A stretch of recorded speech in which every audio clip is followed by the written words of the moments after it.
Je ne vois rien du tout. Bon sang, on a dérivé. Non, je ne la vois pas. On est complètement à côté. Le 1er juin 1999, un MD-80 de la compagnie American Airlines, avec 139 passagers à bord, va tenter un atterrissage dans des conditions extrêmement périlleuses, Oh non. en plein milieu d'un orage. L'autre. Voici l'histoire du vol American 1420.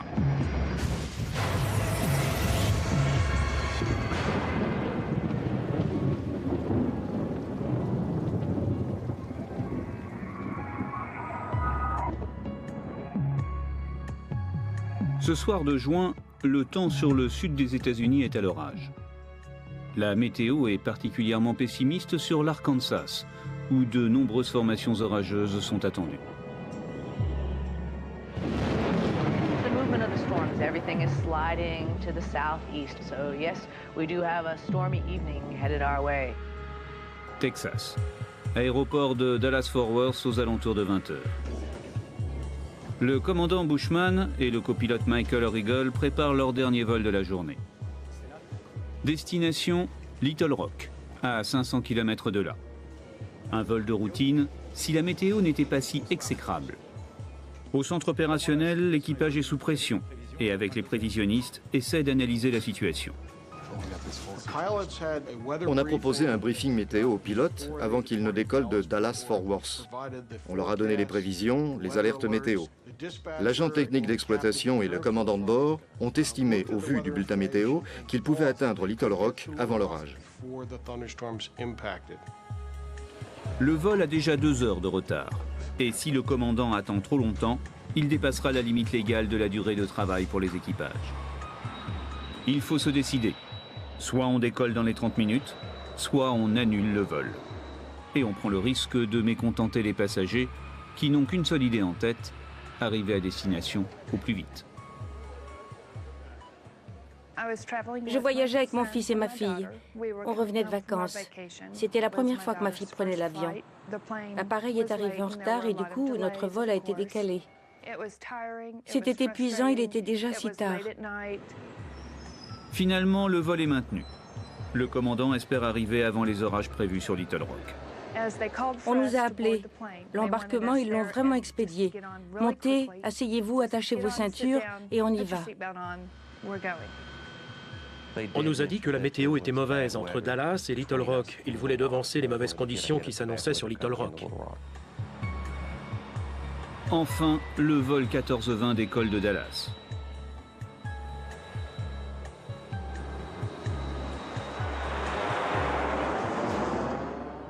Depuis le dernier point météo, lors de la préparation du vol, la situation à Little Rock s'est encore dégradée. Mais à ce moment-là, l'équipage l'ignore. Il va le découvrir quelques dizaines de minutes plus tard, en approchant de sa destination. Pour l'instant, dans le cockpit, c'est la routine. American 1420, vous voulez toujours descendre? Pour l'instant, ça va. Jusqu'ici, tout va bien, American 1420, on vous tient au courant. Le copilote du vol 1420 était une jeune recrue. Il venait d'achever sa formation et on l'avait associé pour l'un de ses premiers vols avec un commandant de bord chevronné. On avait donc d'un côté un pilote qui avait beaucoup d'expérience au sein de la compagnie, de l'autre une assez jeune recrue. L'équipage commence à préparer son approche et l'atterrissage sans inquiétude particulière. 25 sur 24 enclenchés et armés. Tu penses que ça va être bon? Oui, on est presque descendu au poids maximal d'atterrissage. On voit la Lune. Ou un vaisseau spatial. Oh, c'est le vaisseau mère. Les pompes centrales sur arrêt. Ok. Dans la nuit, les pilotes n'ont aucune visibilité sur les nuages. Leur seul moyen de détection, c'est le radar météo qui balaie la zone située devant l'appareil et qui indique en rouge les orages les plus violents. Le voilà, ton gros truc. Oui, t'as raison, on a intérêt à se grouiller.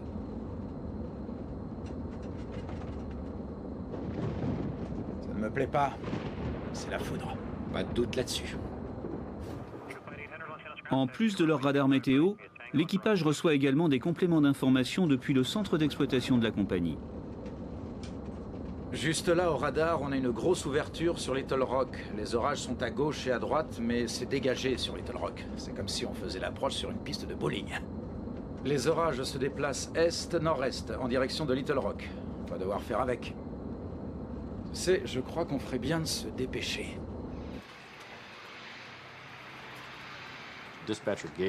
L'agent technique d'exploitation a informé l'équipage des conditions météo. Il prévoyait l'ouverture d'une brèche, sa fameuse piste de bowling. On avait deux types d'orages, ou plutôt deux orages avec un couloir au milieu. Selon lui, si l'équipage se hâtait d'atteindre Little Rock, il parviendrait sans doute à se glisser dans ce passage avant que les deux orages ne se rejoignent.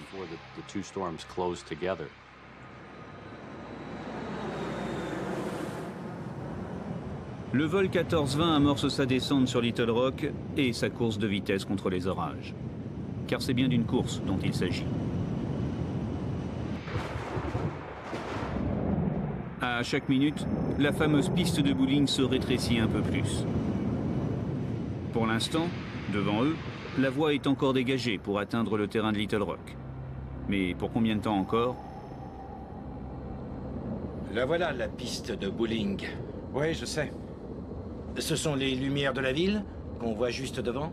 Tu veux descendre? Pas tout de suite, mais bientôt.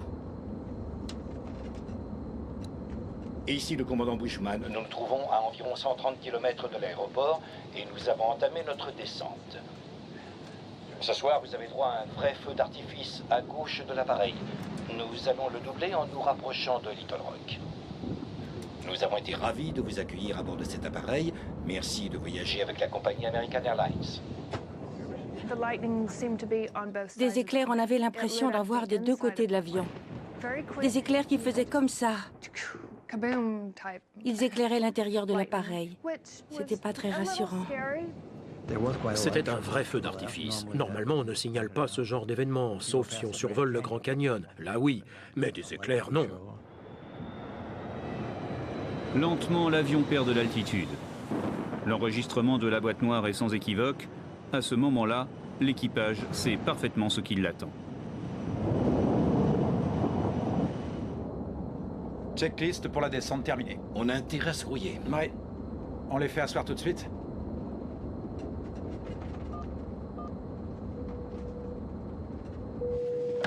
J'écoute. Ça devrait encore pas mal secouer. Alors, si vous voulez bien... Vous voulez qu'on les fasse asseoir? Vous en êtes où, là? Ah. On a presque fini, mais pas tout à fait. Alors, terminez rapidement. D'accord. Je trouvais qu'il y avait plus de turbulences que d'habitude. Je m'en souviens, j'étais épatée par l'hôtesse. Je me demandais comment elle arrivait à porter les plateaux et à servir les boissons sans en mettre partout. Et puis, la situation a encore empiré. 40 degrés de volet, 59 tonnes. 200 pieds. Les pilotes commencent à se préparer pour l'atterrissage. Pour l'instant, il suffit de suivre les procédures habituelles. Frein manuel? En manuel, oui, c'est bon. La seule difficulté consiste à éviter les orages. Mais l'équipage semble parfaitement maîtriser la situation. On a la ville droit devant. Oui. Et il faut passer à travers cette saleté. C'est bon, ça va aller. En fait, les orages sont peu à peu en train de s'intercaler entre l'avion et le terrain. Waouh, on dirait que ça vient par ici. Oui. On a des éclairs droit devant. Ça devrait quand même aller. Tiens, juste là. Oui, on suit la piste de bowling. Comme diraient mes copains, cool Raoul. Cool, super. Tout juste. American 1420 à 11 300 pieds en descente vers 10 000. Ils sont maintenant en contact avec la tour de Little Rock. Et les premières informations météo ne sont guère rassurantes. On a un orage au nord-ouest de l'aéroport, il est en train de traverser la zone. Vent du 280 pour 28 nœuds, rafale à 44. J'aurai un nouveau relevé dans 5 minutes. En clair, les rafales de vent atteignent les 80 km/h. De quoi arracher un toit. En plus, le vent n'est pas dans l'axe de la piste, mais de travers, ce qui rend l'atterrissage encore plus difficile. Pour chaque avion, il existe d'ailleurs une limite à l'atterrissage par vent de travers.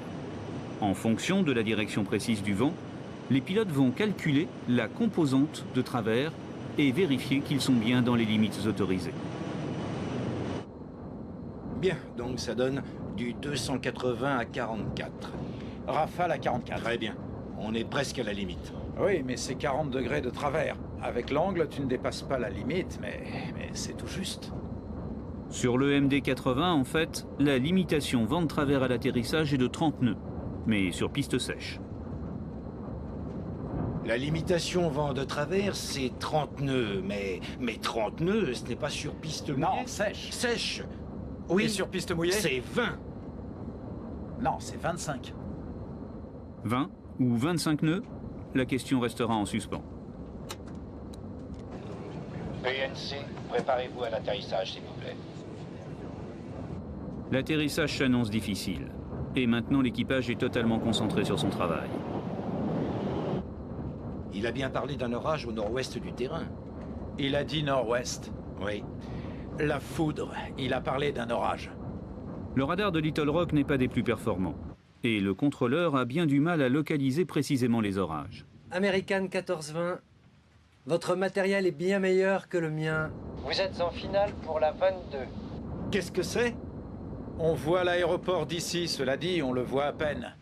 Mais on devrait pouvoir se poser sur la 22. L'orage vient par ici, comme indiqué sur votre radar. Mais il est un peu plus loin que vous ne le pensiez. Le contrôleur leur a dit qu'ils avaient un bien meilleur matériel que le sien. Le contrôleur, sur le vol dont on parle, disposait d'un écran radar monochrome, disons quasiment noir et blanc, qui ne lui permettait pas de déterminer l'intensité de l'orage.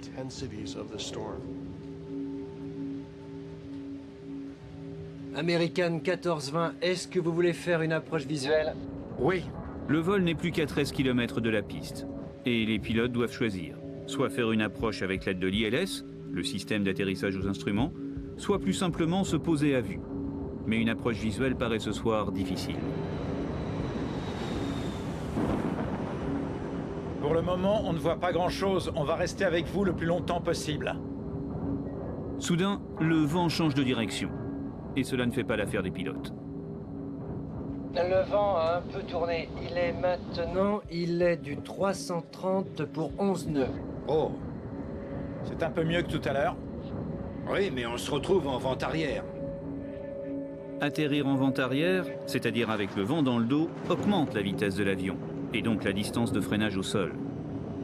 Mais quelques secondes plus tard, la situation se détériore encore un peu plus. Juste maintenant, on a une alerte de cisaillement. Un cisaillement signifie une inversion brutale du sens du vent. C'est un des pièges les plus terribles.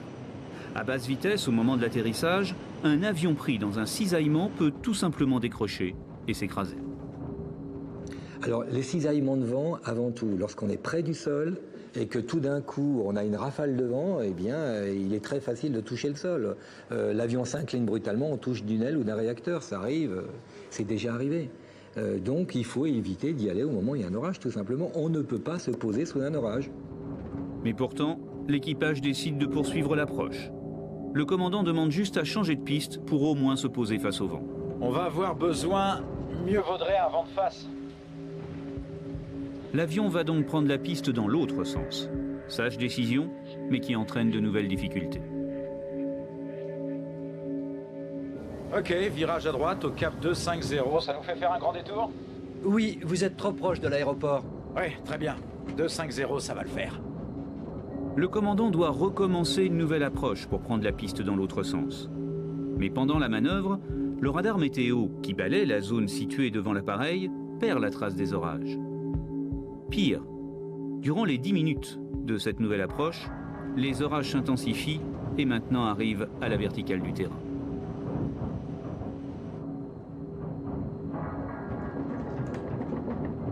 Piste 04 droite, 111.3, 042 je crois. J'ai l'impression qu'on vient de passer au-dessus. Reçu, 1420 autorisé. Nouvelle procédure d'atterrissage, forte turbulence, mauvaise visibilité. La pression sur l'équipage augmente de seconde en seconde. Sur 122.17. En cas de remise de gaz, c'est virage à droite et montée à 4000 pieds. Regarde, tu es à l'aéroport. Non, je n'ai pas l'aéroport. Tu as l'ILS, c'est ce que je veux dire. Oui, j'ai l'ILS. Les pilotes de ligne ont coutume de voler même quand la météo est mauvaise. Seulement, quand le temps se gâte, il se retrouve tout à coup avec bien plus de boulot sur les bras.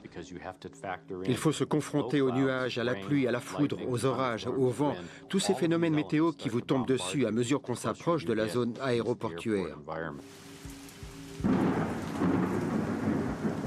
American 1420, le reste de l'orage nous arrive dessus. Vent du 340 pour 16 nœuds, rafale à 34. Cette fois, il devient urgent d'atterrir ou de se dérouter. Tu préfères une approche courte, tu veux y aller serré? Oui, mais seulement si tu arrives à voir la piste, parce que moi je ne vois pas grand-chose. Oui, elle est juste là. Parfait. Tu la vois? Donne-moi juste la direction pour que je commence à ralentir. Donne-moi 11 degrés de volet. Bon sang, il passe juste à la verticale du terrain. American 1420, vous m'avez appelé? Oui. On voit l'aéroport, mais on passe entre les nuages. Je dirais qu'il est à 3 heures en bas, à environ 6 km. American 1420, c'est correct. Vous préférez le tenter en visuel ou vous y allez à l'ILS? L'approche à vue est la plus rapide, c'est le choix du commandant. Oui, on peut commencer en visuel, si on y arrive. American 1420 autorisé pour approche visuelle piste 04 droite. Si vous la perdez ou si vous avez besoin d'aide, prévenez-moi. Seule contrainte pour ce type d'approche, ne jamais perdre la piste de vue. Mais les nuages et la pluie réduisent sérieusement la visibilité et le commandant a bien du mal à distinguer l'aéroport. Ok, tu l'as vu? Tu as vu l'aéroport juste là? Où ça? Là, tu es en vente arrière, il est juste là. Là, tu vires pour rejoindre la bonne trajectoire et voilà l'aéroport. Tu es en base, c'est juste là. Je suis en base, là? Je l'ai perdu. Je ne vois toujours rien. Donne-moi un câble, je ne sais pas. American 1420, affiché 118.7, piste 04 droite, autorisé à atterrir. Vent du 330 pour 21 nœuds. 18-7, on va afficher. American 1420, merci. Autorisé piste 04. Tu vois, ces lumières rouges là, elles sont où par rapport à la piste? Voilà la piste. On a 2 pistes. Oui, je sais. On la perd. Ça m'étonnerait qu'on puisse rester en visuel. La mission est impossible. Le commandant renonce à l'approche visuelle et décide de refaire une 3e approche, cette fois aux instruments. Et les minutes s'écoulent. Approche American 1420. American 1420, oui monsieur. Oui, il y a un nuage entre l'aéroport et nous. On vient de perdre de vue le terrain. Je suis sur le cap...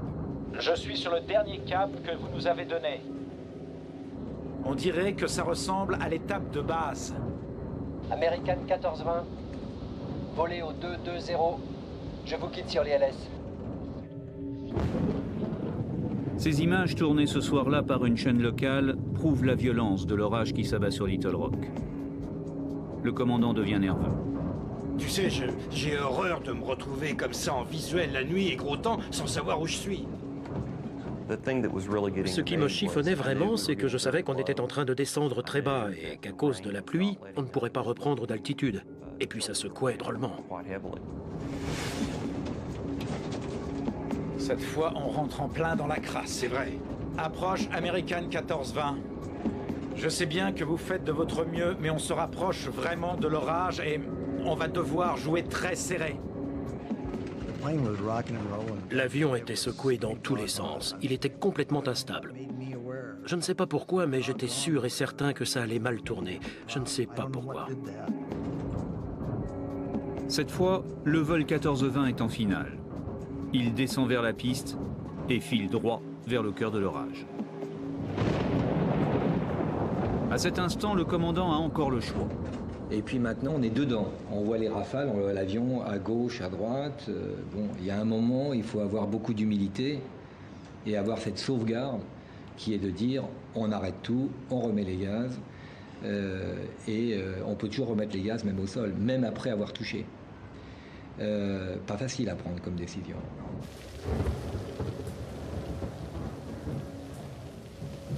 À 4 minutes de l'atterrissage, l'avion vole maintenant sous une pluie battante, à travers des nuages qui réduisent dangereusement la visibilité.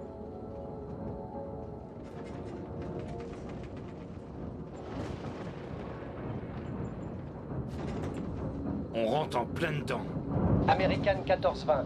On a des très fortes pluies sur l'aéroport. Je n'ai pas de bulletin météo, mais la visibilité par endroit est inférieure à 1600 mètres. La piste 04, pour l'instant, vous avez 3000. La visibilité est à la limite des normes réglementaires. Une dernière fois, le commandant hésite. 3000 mètres? Bien reçu, 3000. American 1420, c'est bien la 04 droite? American 1420, c'est correct. Autorisé pour l'atterrissage, piste 04 droite. Vent du 350 pour 30 nœuds. Rafale à 45. On peut se poser? Les contrôleurs, ils sont gentils, mais ils sont quand même assis dans leur fauteuil et dans la tour de contrôle. Alors, il ne faut pas se faire influencer par le ton donné au micro, par le contrôleur, qui peut aggraver la situation ou, au contraire, la rendre plus anodine. 30 nœuds avec Rafale à 45, American 1420. 3000 de visibilité, on peut pas se poser là-dessus. Non, 3000, je te dis 3000. Combien? Non, le minima est à 2004. Ah, super. Ouais, on est bon. Très bien. 15. Train sorti. Phare d'atterrissage.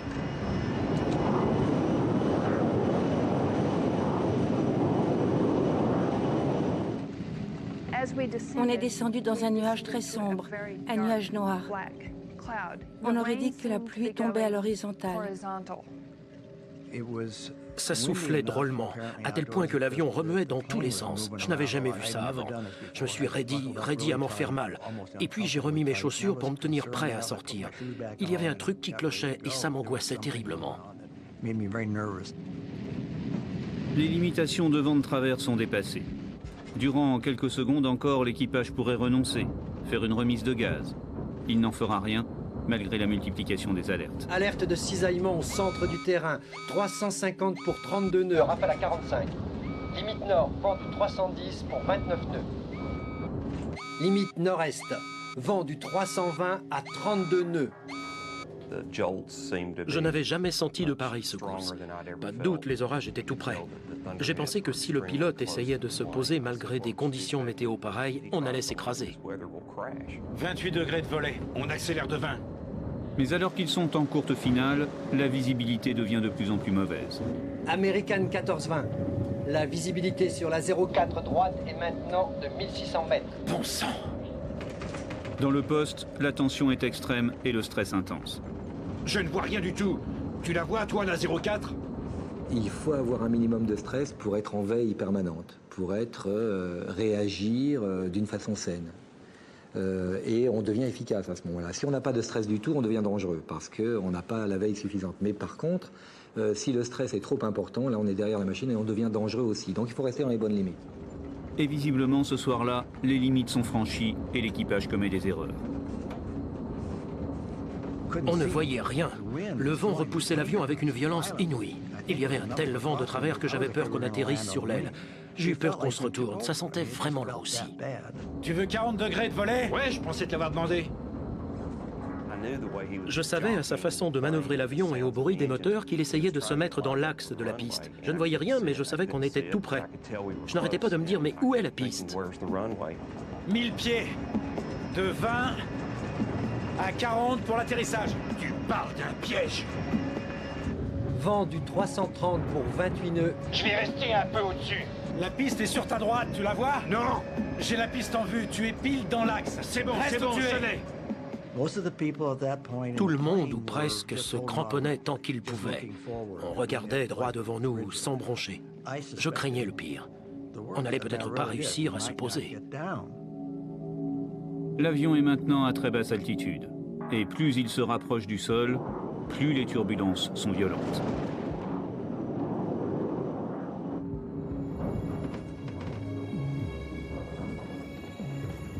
Vent du 330 pour 25 nœuds.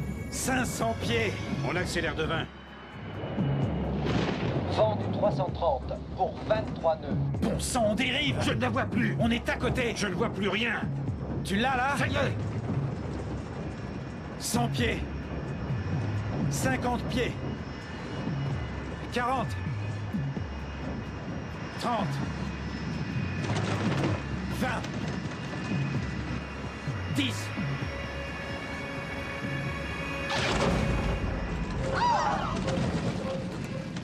On a touché la piste très durement, sans ralentir. Contact! On glisse! C'est pas vrai! On continuait d'aller très très vite. Je me suis dit, on est tous morts. Les freins!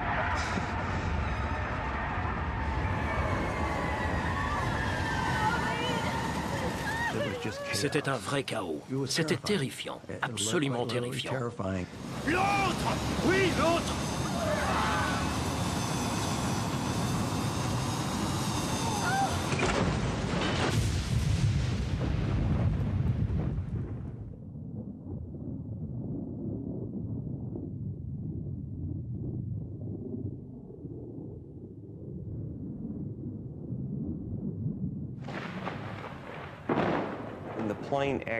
Quand l'avion s'est arrêté, il y a eu un moment de silence complet.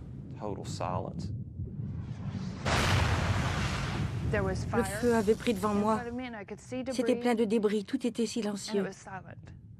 Je me suis dit, mon Dieu, je suis morte.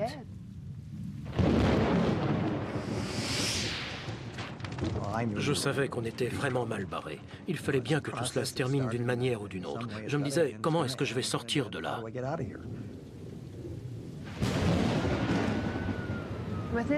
Durant ces minutes, j'ai d'abord entendu un petit cri. Puis le cri s'est amplifié. Il est devenu de plus en plus fort, comme si on criait dans un porte-voix. Tout à coup, ça a fait tilt. C'était ma fille. Là, je me suis dit qu'il fallait absolument sortir de là, qu'il fallait faire quelque chose. Les passagers se ruent dehors avant que le feu ne s'empare de la cabine. J'avais une omoplate brisée. Je m'étais démis l'épaule. J'avais des côtes cassées. Mais je ne sentais rien. Tout ce que je voulais, c'était sortir. Je ne voulais pas mourir là-dedans. J'ai dû sortir de l'avion en une dizaine de secondes. C'était comme pendant la guerre. Go, go, go! J'ai crié, « Allez, on sort de l'avion, on court, il faut sortir de l'avion. »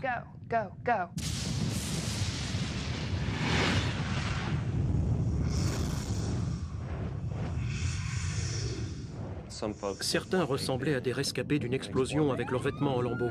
Il y avait un homme qui appelait les secours sur son portable.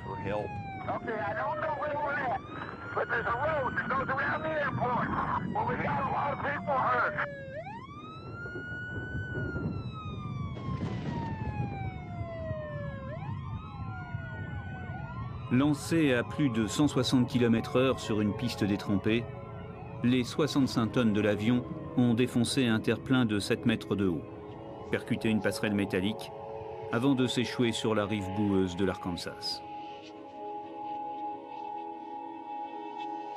Dans l'épave cassée en 3 morceaux, on relève 11 morts, dont le commandant, tué lorsque la passerelle métallique a perforé le poste de pilotage.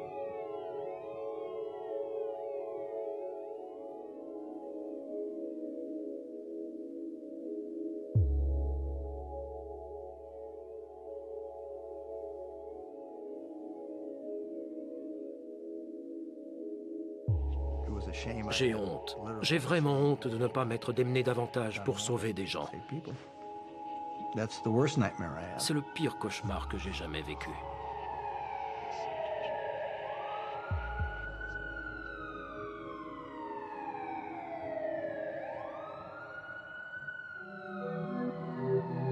Dans les minutes qui suivent l'accident, les autorités préviennent le NTSB, le Bureau national de la sécurité des transports aux États-Unis.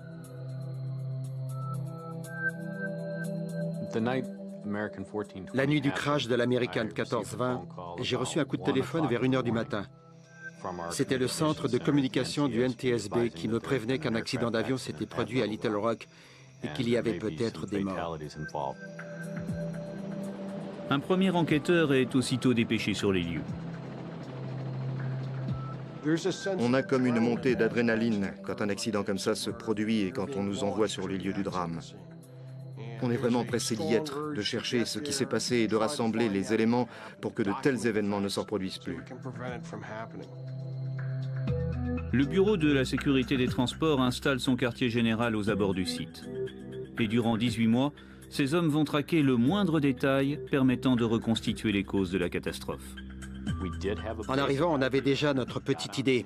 Par contre, on ne savait pas pourquoi ça s'était passé. Pourquoi l'avion avait dépassé la piste? Pourquoi il n'avait pas réussi à s'arrêter? On savait que c'était le choc avec la passerelle qui avait démoli l'appareil, que l'incendie qui s'était déclaré ensuite avait fait plusieurs victimes, mais on n'en savait pas plus.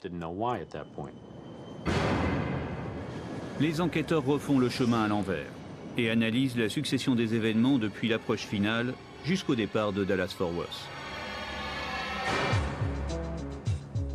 La première question est de savoir pourquoi l'avion ne s'est pas arrêté sur la piste. L'examen des traces de pneus est formel. Après l'atterrissage, les pilotes ont perdu le contrôle de l'appareil. Si on considère la largeur de ces traces de pneus, on se rend compte que l'avion ne roulait pas en ligne droite. Il glissait sur le côté. On a cette machine d'une 60aine de tonnes avec une centaine de passagers à son bord en train de glisser de façon incontrôlable au-delà de la piste.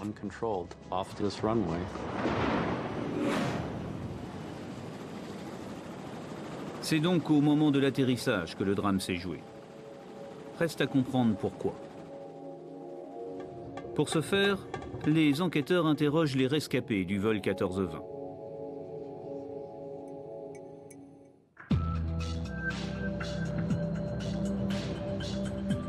Ils n'auront aucun mal à les retrouver. La plupart vivent à Little Rock.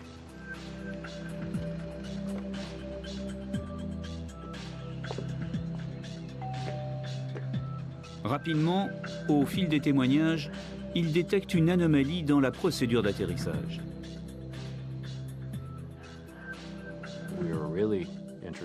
Les passagers qui nous intéressaient le plus, c'étaient ceux qui étaient assis à côté des ailes. Ceux-là avaient pu voir par les hublots si on s'était servi des aérofreins.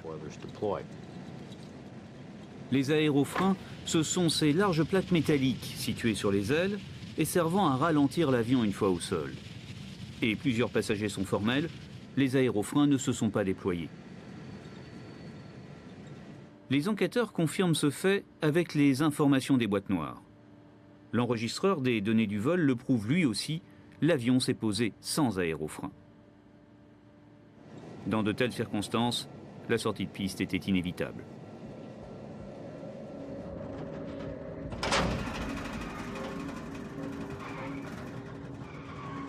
Les freins! On glisse! C'est pas vrai!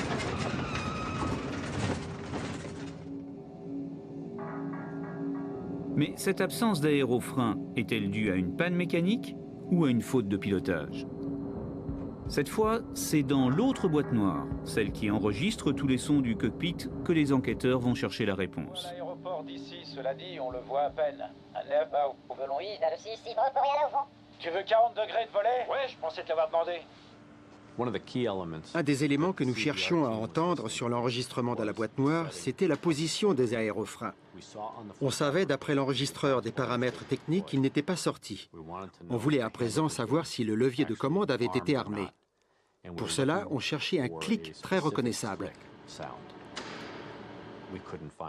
On n'a rien entendu sur l'enregistrement. On en a conclu que le levier n'avait pas été actionné au moment de l'atterrissage.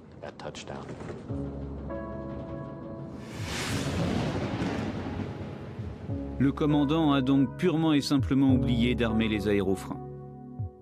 Une erreur qui lui a probablement coûté la vie, ainsi qu'à 10 de ses passagers. Mais les enquêteurs ne s'arrêtent pas là. Cette erreur est une explication, mais ce n'est pas la seule. Il faut maintenant identifier les autres causes.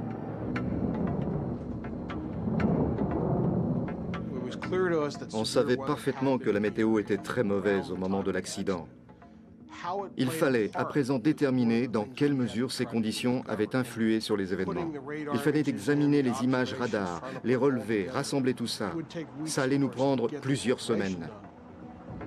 Une des questions est par exemple de savoir si l'équipage a sous-estimé les conditions météo ou s'il avait pleinement conscience des risques encourus. Cette fois, on rentre en plein dans la crasse.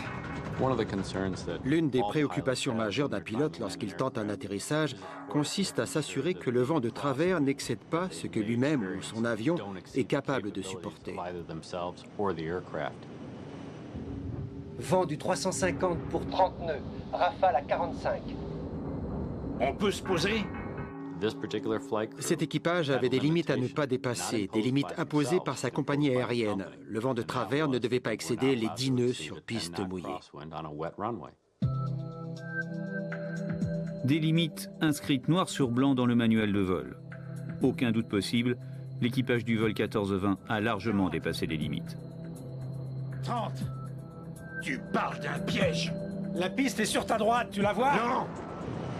Et les conséquences sont dramatiques. Cette animation permet d'observer les efforts désespérés du commandant pour lutter contre le vent de travers lors des dernières secondes du vol. Les vents sont venus heurter l'appareil. On le voit sur l'animation. L'avion lutte contre le vent. Contact. Les freins. L'autre. Oui, l'autre. Si on a une piste mouillée et des orages, on est dans un très mauvais scénario.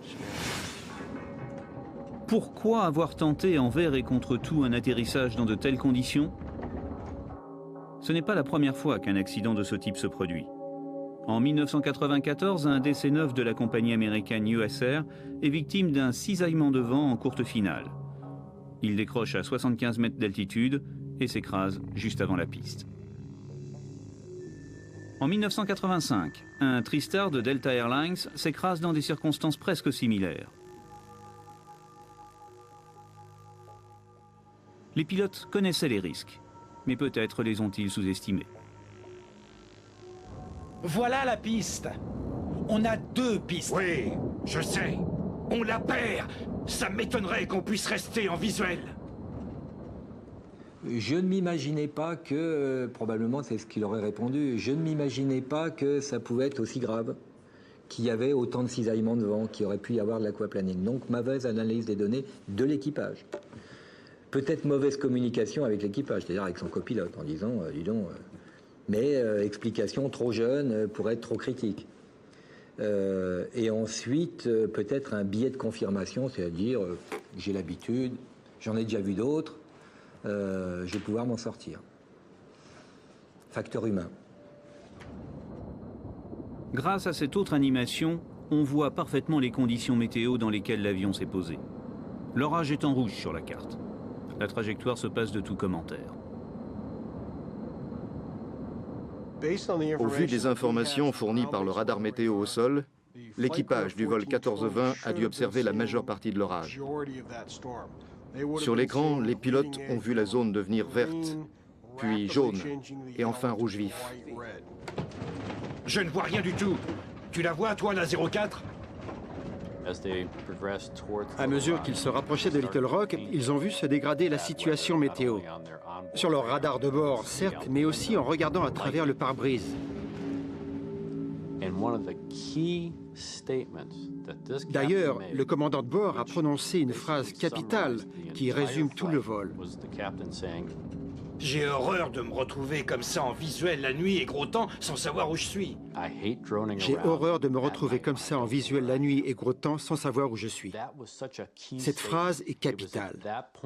À ce moment-là, ce pilote chevronné avec 10 000 heures de vol à son actif aurait dû interrompre son approche vers Little Rock. Il aurait dû se diriger vers un autre aéroport ou retourner à Dallas. Pourtant même, après avoir tenu de tels propos, il a poursuivi son approche vers un aéroport où un orage se préparait. C'était le désastre assuré. Mais derrière les pilotes, les enquêteurs s'intéressent également à American Airlines, une des 3 plus grandes compagnies américaines. Aux États-Unis, la concurrence est particulièrement redoutable.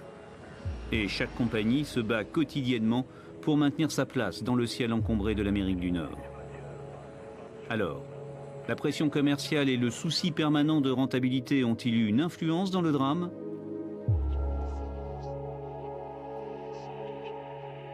Rapidement, les enquêteurs en acquièrent la certitude. Dès la préparation du vol, toutes les conditions étaient réunies pour pousser l'équipage à la faute. Ils ont peut-être confondu vitesse et précipitation. Les pilotes avaient derrière eux 14 heures de travail. Ils avaient eu une longue journée. L'aéroport était tout proche, ils ont voulu tenter le coup. Les pilotes ont un but à atteindre. Ils sont formés pour accomplir une mission. Ils tâcheront toujours de savoir s'il y a moyen d'y arriver. Seulement, soit on réussit à accomplir cette mission, soit on va trop loin et là, on n'arrive plus à s'en sortir. On n'a pas d'autre choix. Et c'est comme ça que les catastrophes surviennent. Les pressions liées à l'exigence de résultats auront ainsi engendré une série d'erreurs et de sous-estimations qui ont mené au drame, à commencer par l'oubli des aérofreins.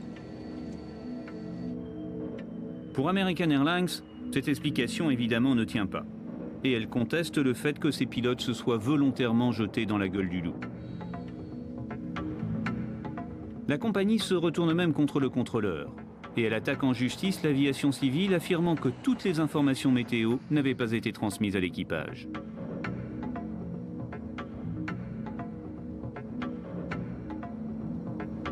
American 1420, votre matériel est bien meilleur que le mien. Vous êtes en finale pour la 22. Mais après avoir entendu le contrôleur de Little Rock, les enquêteurs américains demeurent sceptiques. C'est tout à fait improbable. L'équipage a été pleinement informé des conditions météo et de la gravité de la situation, à la fois pendant le vol et au cours de l'atterrissage à Little Rock. Face à la commission d'enquête, ce sont bel et bien les pilotes et la compagnie qui se retrouvent sur la sellette. Et pour les passagers, il est indispensable d'établir les responsabilités. C'est en partie une question d'argent. On veut qu'ils paient parce que j'ai lu les lettres qu'ils ont envoyées à mon avocat. Ils ont minimisé tout ce qu'on a enduré, les brûlures infligées à ma fille, ses blessures, les conséquences psychologiques pour mon fils de 15 ans, pour ma fille et pour moi. Ils ont essayé de tout minimiser. C'est pour ça qu'on veut leur en faire voir. Comme de nombreux rescapés, René Salzman assiste aux audiences publiques organisées 8 mois après le drame, notamment à celle du copilote, le seul survivant du cockpit après le décès du commandant. Quand on s'est retrouvé en bout de piste, j'ai vu le balisage arriver sur nous et j'ai compris qu'on allait sortir. Je ne voyais rien de ce qu'il y avait devant nous. Je me suis dit que le train d'atterrissage allait lâcher et qu'on allait continuer à glisser comme ça et qu'on s'en tirerait. Mais c'est là que j'ai senti le choc. Vous pensez bien que j'ai suivi les débats de très près. Je voulais savoir ce qui s'était passé. J'ai assisté à toutes les audiences organisées par le Bureau national de la sécurité des transports. Ça m'a rendue folle. J'estime qu'ils ne lui ont pas posé les bonnes questions. Moi, j'aurais voulu lui demander, mais à quoi est-ce que vous pensiez? Pourquoi est-ce que vous avez joué avec nos vies? Le témoignage du copilote est discutable. Il affirme avoir demandé au commandant de bord d'interrompre l'approche et de procéder à une remise de gaz. Qui peut demander d'interrompre l'approche? N'importe quel pilote. Avez-vous demandé une remise de gaz? Oui, monsieur. Si on écoute l'enregistrement audio, on entend parfaitement le mot « remise » et le mot « gaz ». On a dû parler en même temps, puis je l'ai regardé et il s'est remis dans l'axe pour l'atterrissage. Mais les enquêteurs, eux, n'entendront jamais ces mots sur l'enregistrement audio. Bon sang, on dérive! Je ne la vois plus! On est à côté! Il s'en est tenu à ces déclarations, mais nous, on n'a jamais rien pu prouver. Ça a fait naître une controverse, parce qu'on ne savait pas si ça s'était passé comme ça ou pas. L'audition du copilote fait naître aussi quelques doutes sur la précision des consignes données aux équipages d'American Airlines en cas d'orage. Cette fois, c'est le représentant de la compagnie qui est interrogé. Quand on lui a posé la question, il nous a répondu que ses pilotes n'étaient pas autorisés à voler par ce type de temps. Nos pilotes ne sont pas autorisés à atterrir ou à décoller lorsque la zone terminale est prise dans les orages. Une règle qui manque quelque peu de précision. C'est très subjectif du point de vue du pilote. Il faut imposer des limites aux pilotes. Quand on a affaire à des phénomènes de convection, quand on a une activité orageuse, disons à moins de 9 km de l'aéroport, quand on observe des éclairs, des vents cisaillants, il ne faut pas s'y risquer. Le Bureau de la sécurité des transports découvre aussi que, toute compagnie confondue, l'atterrissage par temps d'orage n'a rien d'exceptionnel. Au cours des audiences, les enquêteurs présentent une étude réalisée par le prestigieux Institut de technologie du Massachusetts à Boston. Et le résultat est affligeant. Sur cette animation, les vols en phase d'atterrissage sont superposés avec les zones orageuses en jaune et en orange pour les plus violentes. Sur l'ensemble des États-Unis, les chercheurs ont étudié 2000 cas où des avions se dirigeaient vers une zone orageuse. Résultat, 2 fois sur 3, l'équipage ne s'est pas dérouté et s'est posé. J'ai été très surpris par le témoignage au cours de l'audience publique. Ils volent sur les meilleurs appareils. Ils ont reçu la meilleure formation possible. On leur fournit tous les renseignements dont ils ont besoin. Et pourtant, ils continuent de prendre des décisions dangereuses. J'ai été très surpris qu'ils aient essayé de se poser. Les pilotes savent que lorsqu'on file droit sur un orage, on n'est pas certain d'en sortir, en tout cas pas forcément sain et sauf. Alors, pourquoi les pilotes sont-ils si nombreux à prendre de tels risques? La même étude américaine prouve que les imprudences se multiplient lorsque le vol a pris du retard, lorsqu'il fait nuit ou lorsque l'appareil précédent continue malgré le mauvais temps. Dans l'accident de Little Rock, 2 de ces 3 facteurs ont joué. Il faisait nuit et le vol avait pris du retard.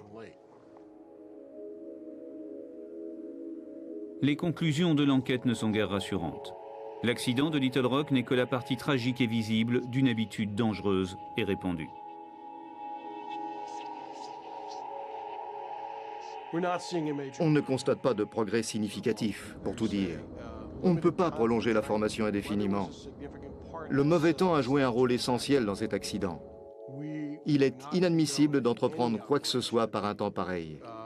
Tout le monde sait que de telles conditions météo représentent un grave danger. Il aurait donc fallu suspendre toutes les opérations.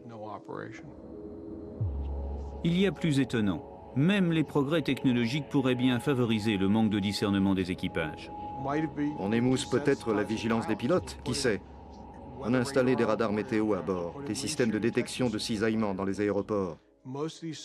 Tous ces systèmes ne réagissent qu'en cas de danger. Seulement, il est peut-être déjà trop tard. Le Bureau de la sécurité des transports a rendu ses conclusions en octobre 2001. Selon les enquêteurs, la catastrophe a 2 causes principales. D'abord l'atterrissage par temps d'orage, ensuite la non-sortie des aérofreins. American Airlines n'a pas souhaité participer à cette émission, ni commenter le rapport d'enquête. Nous savons par contre que la compagnie a depuis modifié cette checklist. Dorénavant, l'armement des aérofreins doit être validé par le commandant et le copilote. Une précaution qui aurait peut-être pu éviter le crash.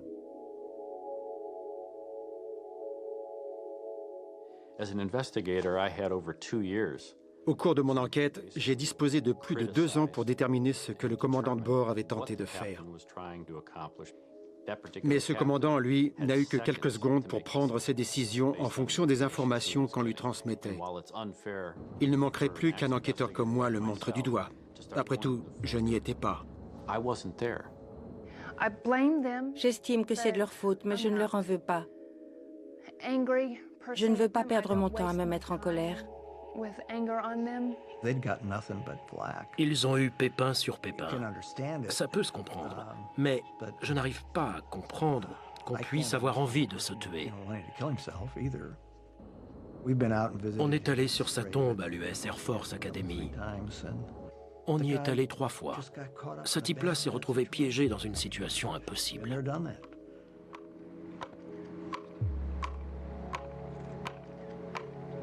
Un an après le drame, les rescapés du vol 1420 se sont retrouvés sur les lieux de l'accident pour saluer la mémoire des disparus. Pour tous les survivants, les séquelles sont durables et profondes.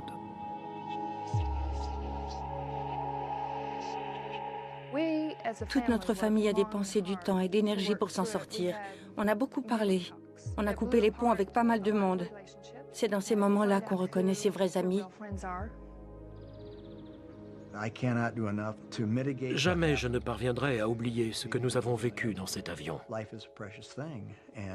La vie est précieuse. On est ici pour très peu de temps. Tout à coup, on a l'impression que la vie ne dure pas plus d'1 seconde et demie.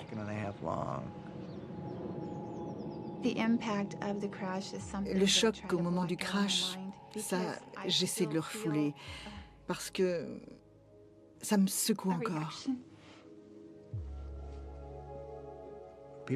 On me demande si je vais bien. Non, je ne vais pas bien.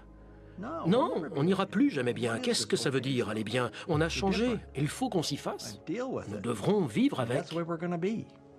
Le lendemain de l'accident, Adam et moi, on était à l'hôpital avec Samantha.